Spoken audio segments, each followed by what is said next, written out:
Ladies and gentleman, আশা করছি সবাই ভালো আছেন। আমিও আমার জায়গায় ভালোই আছি।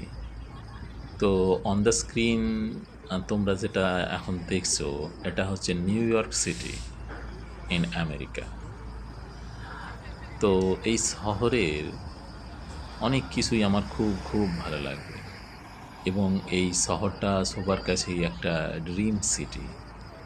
কেন, এখানে বিশেষ করে যারা ইয়াং এজড, তারা they can enjoy their life more freely, they can enjoy their freedom much more than any other cities in America or across the world. এবং এইখানে যে পরিবেশটা আছে, এখানে rate of the criminals very low, and here the people are very open minded and business minded, and it is a city